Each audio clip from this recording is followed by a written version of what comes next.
good evening, and welcome to Mythic Rest, where ancient stories bring a little quiet to the mind.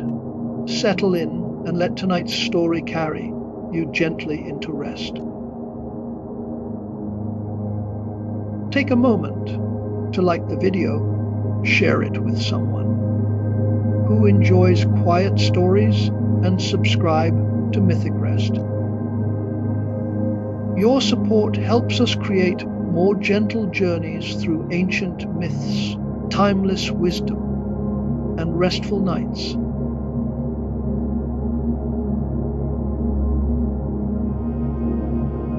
The sun is setting over the hills outside Rome, and the light is the color of old honey, thick and warm and slow, the kind of light that makes everything it touches look softer than it is, older than it is, more precious than it is, because it is leaving, because it is the last light of the day. And the last light of the day is always the most beautiful, always the most gentle, always the one that the eye wants to hold onto the longest. The olive trees on the hillside are silhouettes against the amber sky, their silver, green leaves catching the final glow and flickering like coins, like small, scattered, flickering flames. And the air smells of warm grass and dry earth, and the faint, herbal, peppery scent of the wild thyme that grows between the rows of olive trees. The thyme that the Roman farmers have been harvesting for 1,000 years, the thyme that smells the same now as it smelled when the first farmer pressed the first cutting into the first soil of this ancient, patient, sun-warmed land. As you settle into your own evening tonight, let that light be the first thing you carry, the golden light of a Roman sunset. Let it fill your mind's eye, let it warm your imagination, and let your body respond to it the way a body always responds to warmth too, by softening, by releasing, by letting go, degree by degree of the tension it has been carrying all day. Your shoulders drop, your jaw loosens, your breathing slows. The day is ending, the light is leaving, and you are here in this quiet place, on this quiet hillside, and there is nothing you need to do, nowhere you need to be, nothing you need to solve or fix or accomplish. There is only the sunset and the silence and the slow, gentle, golden descent of the evening.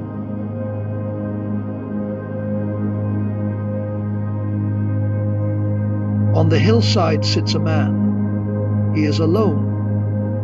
He wears the simple cloak of a Roman citizen, not the ornate robes of an emperor, because here, on this hillside, at this hour, he is not an emperor.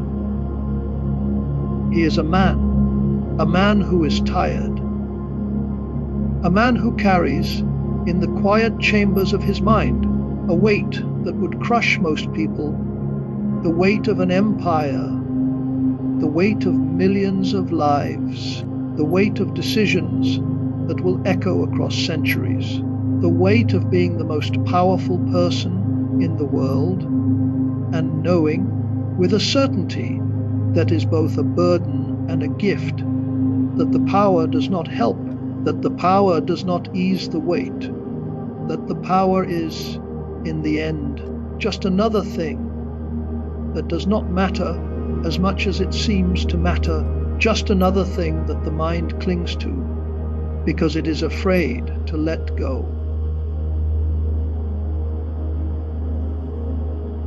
His name is Marcus Aurelius, and he is the Emperor of Rome.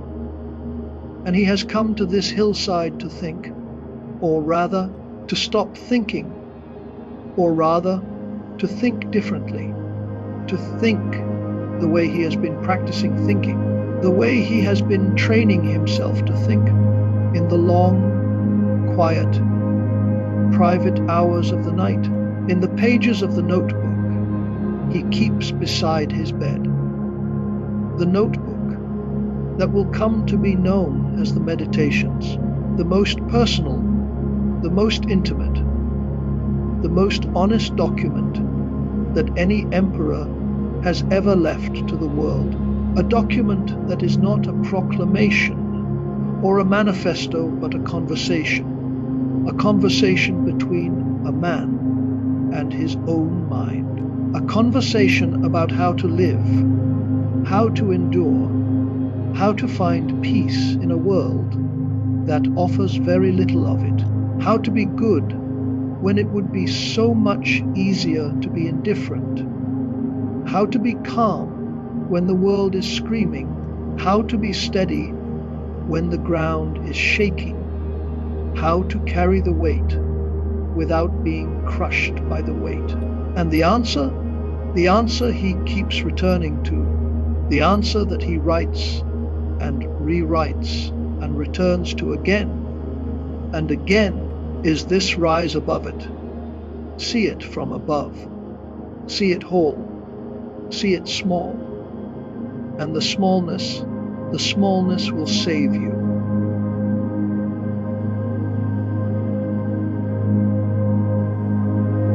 As your own body grows heavier tonight, let that thought settle into you.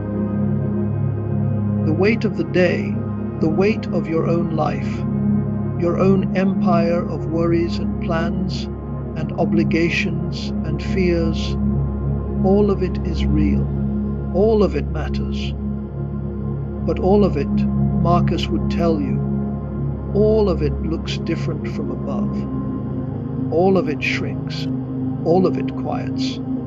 All of it, seen from far enough away, becomes what it truly is: a small thing, a passing thing, a momentary thing, a ripple on the surface of a vast and ancient and patient ocean that has been here since before you were born and will be here long after you are gone. And the ocean does not mind the ripple, and the ocean does not fear the ripple, and the ocean holds the ripple gently and lets it pass. And the passing is the nature of things, and the passing is not a loss, but a release. And the release is what we are here to practice tonight.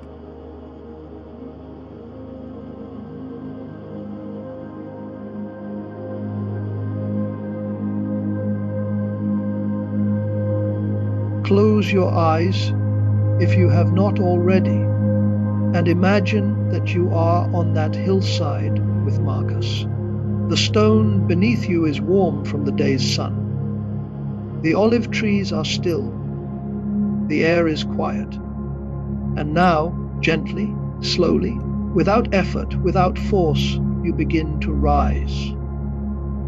Not your body stays here, stays heavy, stays warm, stays settled in the bed where it lies. But something else, something lighter, something that the mind can do when the body is still, something that Marcus practiced every day, a kind of lifting, a kind of floating, a kind of gentle, gradual, effortless ascent, as if the mind were a leaf released by a tree, rising on a warm current of air, drifting upward, slowly, easily, naturally into the evening sky.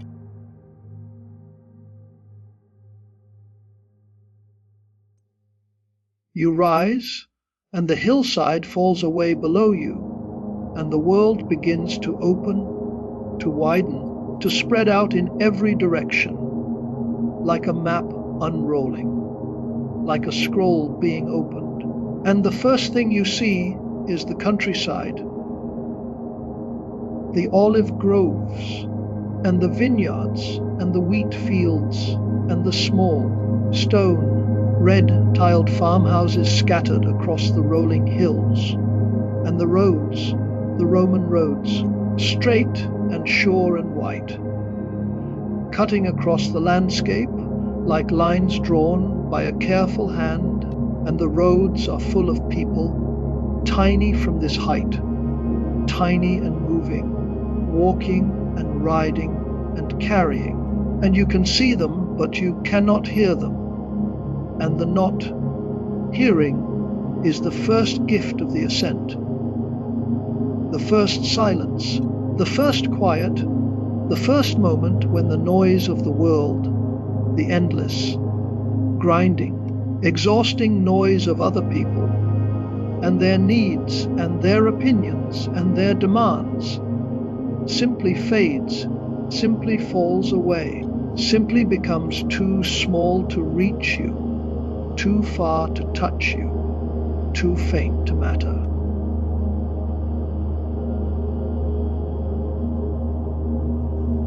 As you rise higher, let your own body relax further. Feel the lightness of the ascent. Feel the weight falling away, the worries falling away, the plans falling away, everything that is heavy and dense and grounded dropping away beneath you. Ballast released from a balloon, and what remains is lighter, cleaner, simpler. Just you and the air and the widening view and the silence, the beautiful, vast, empty, full silence of altitude, the silence that exists above the noise, the silence that is always there, always waiting, always available to anyone who is willing to rise high enough to reach it. Your breathing is slow. Your body is still. The ascent continues.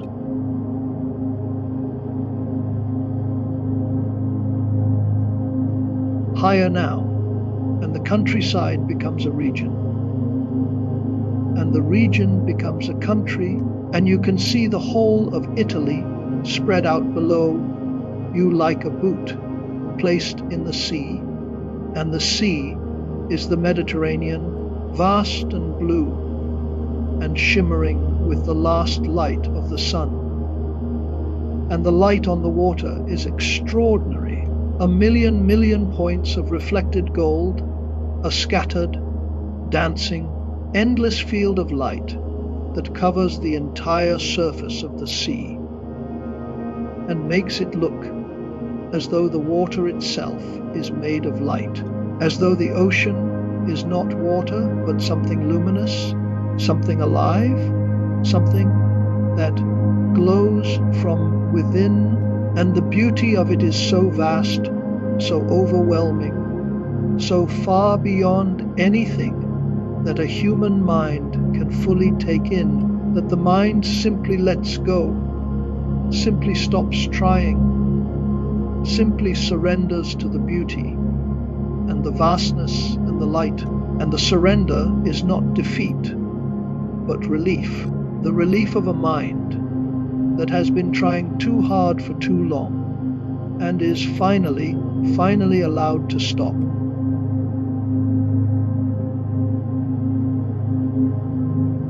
And the worries, where are they now? The things that seemed so important an hour ago, the email you did not send, the conversation you did not have, the decision you are afraid of making, the mistake you are afraid of having made.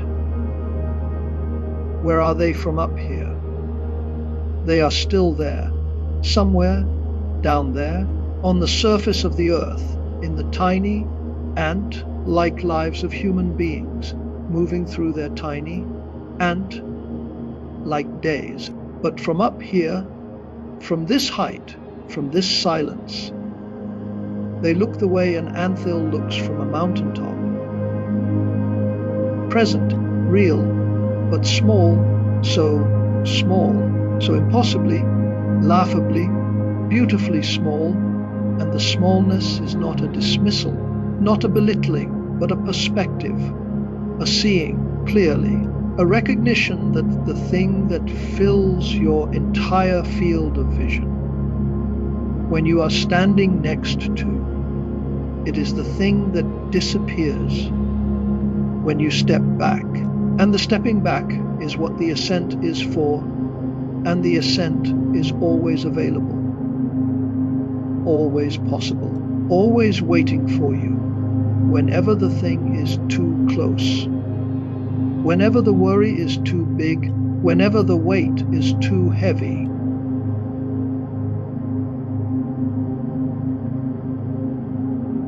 Higher, higher still. And now the curve of the earth becomes visible, the great, slow, majestic arc of the planet, the edge of the world bending down and away.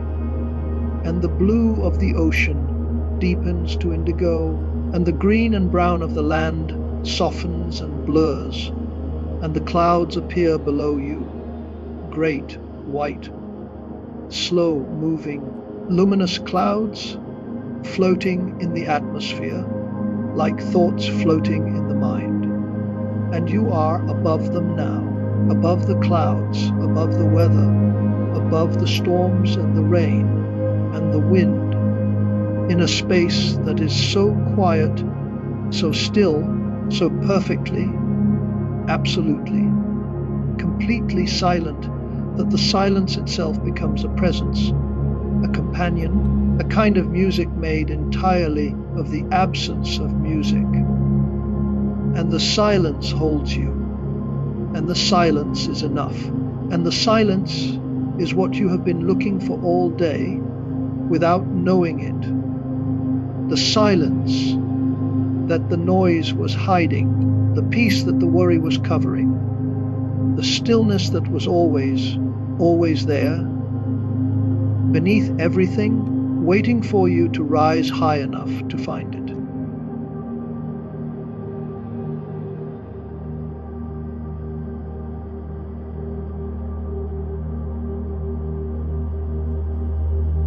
Marcus wrote it down.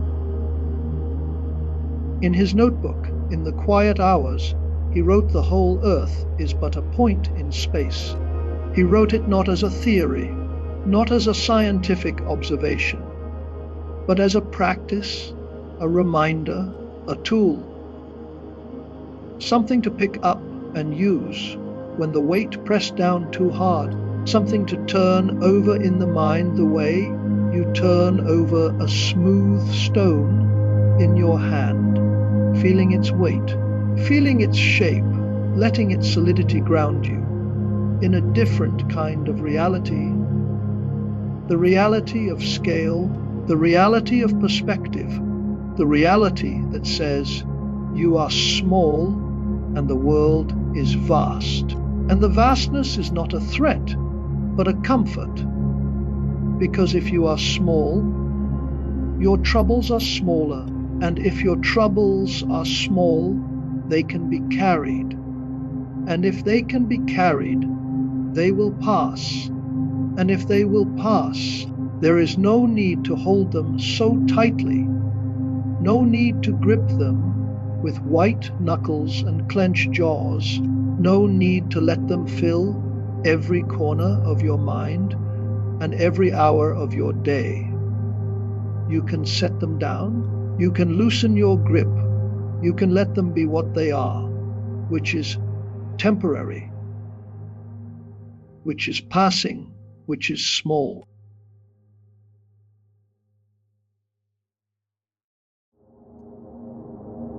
As you float now in the silence of the high altitude, let that thought become your own. The whole earth is but a point in space. The whole of your life, with all its joy and sorrow, all its triumph and failure, all its love and loss, all its waking and sleeping, the whole of it is a point, a moment, a flicker, a brief and beautiful flame in the vast, dark, ancient, patient expanse of the cosmos, and the cosmos does not judge the flame, And the cosmos does not dismiss the flame. And the cosmos simply holds the flame the way the night holds a candle, gently, completely, with the absolute confidence that the flame is what it is, and the night is what it is, and both are part of the same thing. Both are expressions of the same vast, mysterious, unnameable something that the universe is and does and means, and you are part of it, and your worries are part of it, and your sleep is part of it. And everything is held.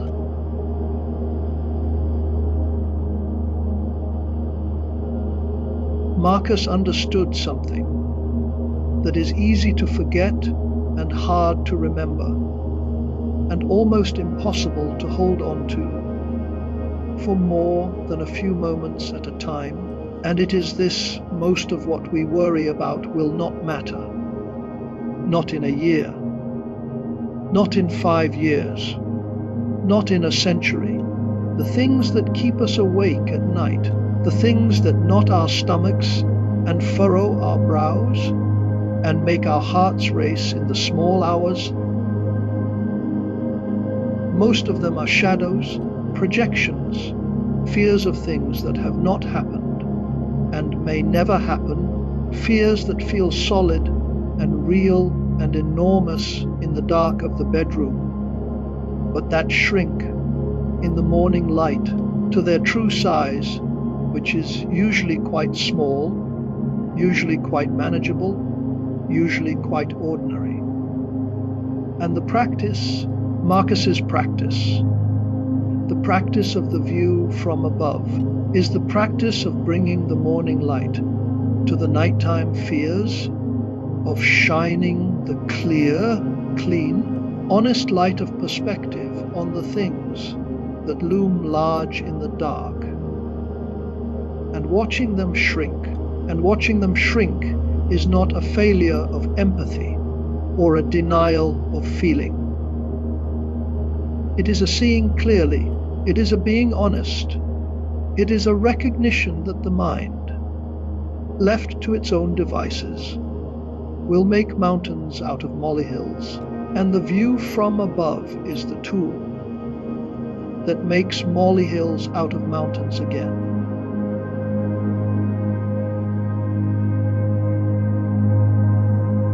And there is something else, something that Marcus wrote about, and that the silence of the high altitude makes easier to feel, if not to understand, the sense of belonging. Not belonging to a country, or a community, or a family, though those are good and real, but belonging to the universe itself, to the great, ancient, ongoing process of matter and energy that has been unfolding for billions of years, and that produced, somewhere in the middle of its unfolding, on a small planet orbiting an ordinary star in an unremarkable corner of an average galaxy, it produced you. The atoms that form your body were forged in the hearts of stars. The iron in your blood, the calcium in your bones, the oxygen in your lungs, all of it was made in the furnaces of dying stars billions of years ago, and then scattered across the cosmos by the force of their dying, and then gathered slowly, patiently, over eons, into the dust that became the earth, that became the soil, that became the food, that became the body, that became you. You are not a visitor in the universe. You are not an outsider looking in. You are the universe looking at itself, feeling itself, thinking about itself, resting itself, sleeping itself. And that, Marcus would say, is not a small thing. That is the largest thing. That is the thing that the view from above reveals. Not that we are small, but that we belong. Not that we are insignificant, but that we are part of something so vast and so old and so beautiful that the very smallness of our individual lives is what makes them precious, the way a single note is precious within a symphony, the way a single star is precious within a galaxy, the way a single breath is precious within a life.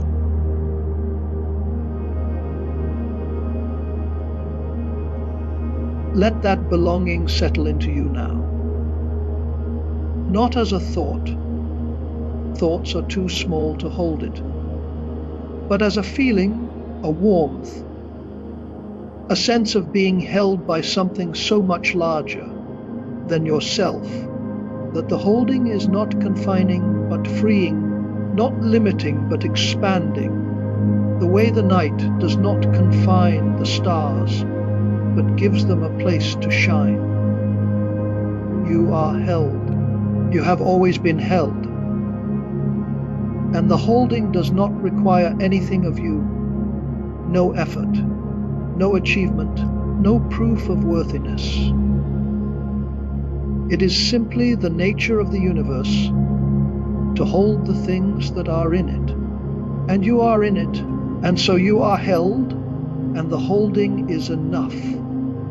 And you are enough, and the night is enough, and the silence is enough, and everything right now, from this height, from this perspective, from this still, quiet, high and peaceful place, everything is enough.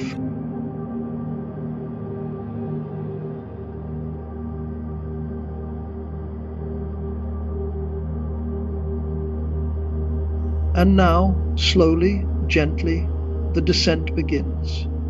Not a falling, a returning. Not a collapse, a settling. The way a leaf returns to the ground. The way a breath returns to the body. The way a wave returns to the sea. You drift downward, and the earth rises to meet you. And the blue of the ocean shifts from indigo to sapphire, and the land resolves from blur to green and brown and gold. And the clouds part around you like curtains, and you pass through them, through the soft, cool, white mist of them. And below you the coastline of Italy appears, and the olive groves, and the vineyards, and the roads, and the farms, and the hillside where you started, and the stone where Marcus sat, and the sun, which has set while you were above, has left behind a sky of deep violet and dark blue, and the first faint, scattered stars.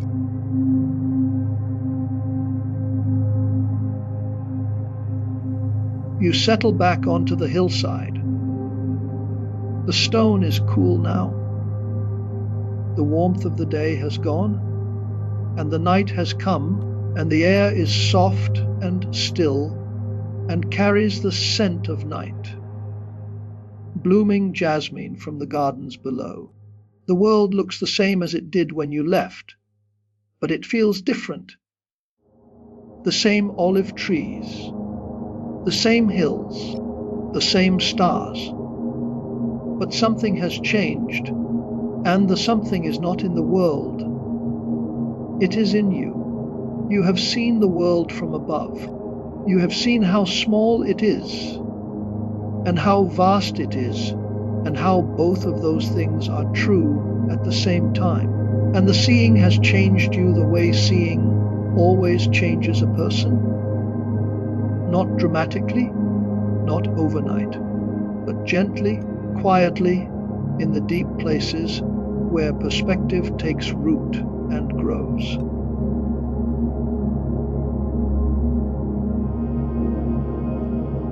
As you settle now, let your body do what the mind has already done. Let it descend. Let it settle.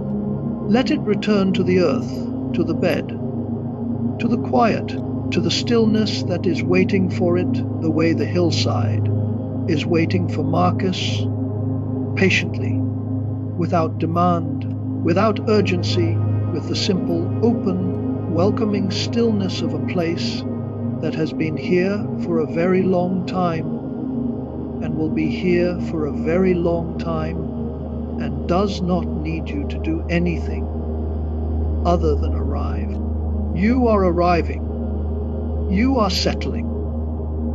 The weight of the day is still there, but it is lighter now, smaller, seen from above, and the seeing has not made it disappear, but has made it bearable, has made it the size it truly is, has returned it to its proper proportions. And the proper proportions are small enough to carry, small enough to set down, small enough to let go.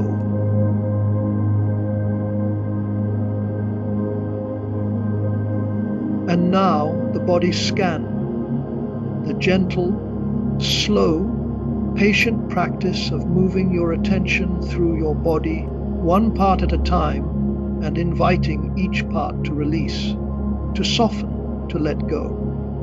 We start with the feet. Your feet resting against the sheets, warm and still and heavy. Let them soften. Let the tension in them dissolve, the way a clench dissolves. When the hand forgets, it is clenching, the way a fist opens when the reason for the fist is forgotten.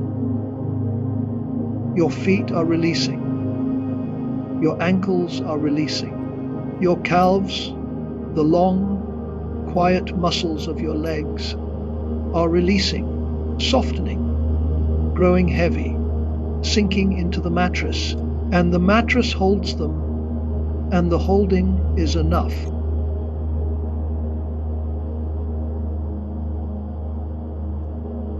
Your knees, your thighs, the weight of your legs settling fully, completely into the surface beneath you. Your hips, the place where your body meets the bed. The foundation, the base, the place where all the weight comes to rest. Let it rest. Let the hips soften. Let the lower back release. Let the belly soften and the breath move freely, slowly, deeply, without effort, without control.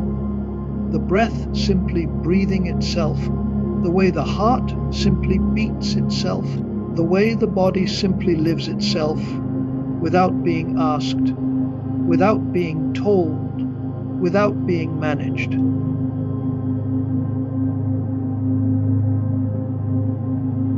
Your chest, your shoulders, the place where the day collects its tension, the place where worry knots itself, the place where we carry the weight of everything we have not yet done. Let it go. Let the shoulders drop. Let the chest open.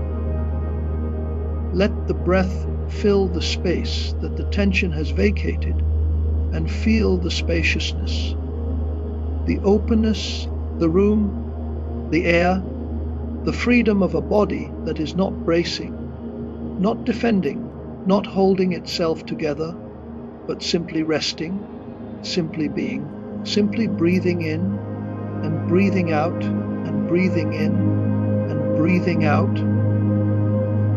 And the breathing is the only thing happening, and the breathing is enough.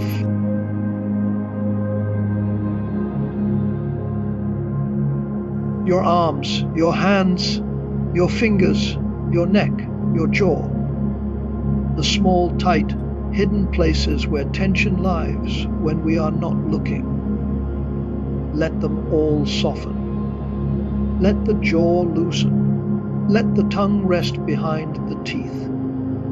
Let the eyes grow heavy behind their lids. Let the forehead smooth. Let the scalp relax. Let the whole head, the whole body, the whole self sink into the quiet, into the stillness, into the night, that holds you the way the cosmos holds the earth, the way the earth holds the hillside, the way the hillside holds the stone, the way the stone holds the man who sits on it and looks up at the stars.